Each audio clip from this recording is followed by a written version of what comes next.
Welcome back. I continue to identify as Jacob Rees Mogg. Yes, welcome back, Mogg. And today we're going to see another clash between Jacob Rees Mogg and a Just Stop Oil representative. Do as I say, not as I do, the prerogative of the hypocrite through the ages. Research by The Times reveals that the supposed young activists are doing less to reduce their carbon footprint than older Britons. He's always quoting The Times or The Telegraph. They're less likely to recycle, reduce flights and take steps to save water. The one thing that young people do more of than their elders is they eat less meat. However, giving up your Sunday roast beef won't make much difference.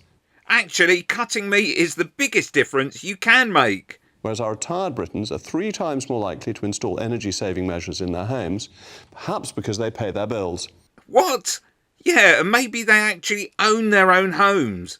So are the Thunbergs of the younger generation being overtaken by our pensioners for economic rather than virtue signalling reasons? Well, joining me now is James Skeet, spokesman from Just Stop Oil. James, thank you very much for coming. It's nice to see you. Lovely to chat to you. Be aware how polite this interview begins and how in 5 minutes they will be arguing over the top of each other. Obviously, Just Stop Oil is campaigning to encourage young people to take this up. No, what we're calling for is no new licences or consents for any fossil fuel exploration in the UK. OK, but you're more than that, aren't you?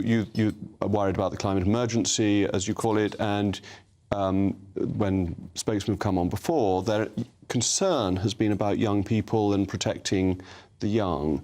So I'm going to let the rest of this play out because it gets going pretty quick, but watch out for the moment that James calls out GB News owner Paul Marshall and the reason he probably opposes acknowledging anything to do with climate change. So I think it's all people, really, Jacob. I think this affects you as much as anyone else. All right, one of your predecessors who came on said that her concern was for my children, and so I just wonder why you think it is that it's the older generation that seems to be doing more in terms of the environment than the younger generation. Is it just political apathy amongst the young?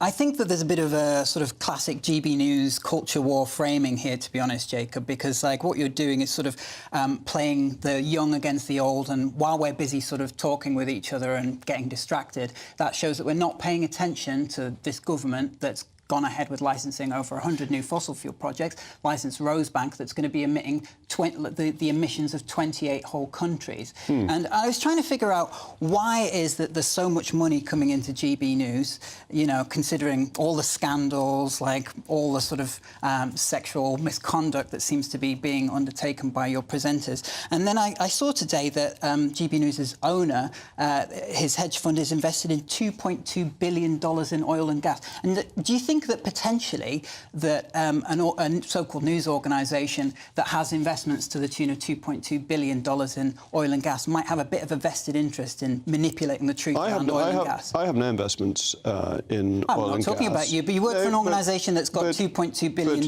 investments in oil and gas. Your point on exploration is a completely bogus one, because actually everyone accepts we're going to be using oil for the foreseeable future and gas, and that 2050 is net zero, not absolute zero, and that the emissions from and 73% of Tory voters want the emissions from our own resources are lower than those from resources that we import. This is partly actually, 80%, as you well know, 80% of oil and gas is sold on the international market. Yes, so it does absolutely nothing for our energy security, does it, Jacob? In fact, the best thing that we can do for energy security is to get off oil and gas. You know that, don't you? You're answering a completely different question. The resources we use domestically are lower emissions, so you're actually calling for higher emissions. We sell it on the international market, though, don't we? Makes the country we don't less actually well off. Use the UK's Well, actually, the Rosebank field, they've said a lot of it will be used domestically. Not actually usable in UK infrastructure. But more importantly, Jacob, the reason why we need to transition. You need to answer questions which you're trying to avoid. Using our own resources cuts emissions. Answer me this, Jacob. Why should anyone listen to you when you're working for an organisation that's got $2.2 billion investments in oil and gas? Why would anyone believe you about anything that you say on this issue when you work for an organisation that is invested in oil and gas? Look at the and you yourself have said you are going to squeeze every drop of oil out of the North Sea. I'm all in favour of doing that, because the Climate Change Committee itself said on fracking that using our own resources reduced carbon emissions. So you're actually coming on here from Just Stop Oil. Why should anyone believe what you say? Carbon emissions. Why should anyone believe anything you say on this when I've just detailed how you're working for an organisation that has investments in oil and gas? And if you are fed up of being lied to, then I suggest that you go to juststopoil.org, sign up for a slow march. We're marching every day throughout November. Are you saying the Climate Change Committee is in the pocket of big oil? I'm saying that, well, there's a lot of complicated so it's one thing to say don't believe me, so what I do think, Jacob, is that the Tory party took £3.5 million in what I'd like to call legalised bribes from the oil and gas lobby in 2022. So you're saying... Rishi Sunak's own father-in-law signed a $1.5 billion deal with BP.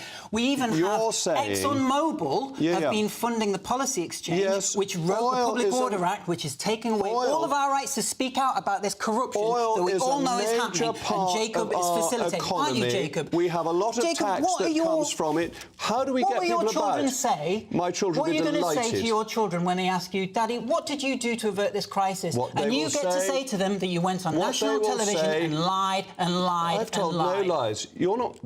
You're just making accusations. You have no evidence for any untruth at all.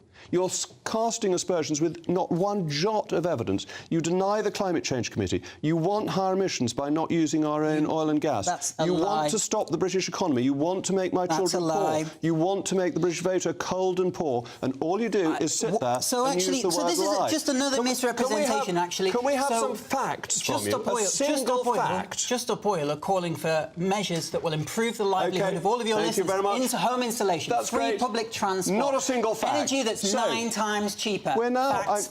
We're now, I'm glad to say, on to cheese. Click here for Mogg's show in 5 minutes.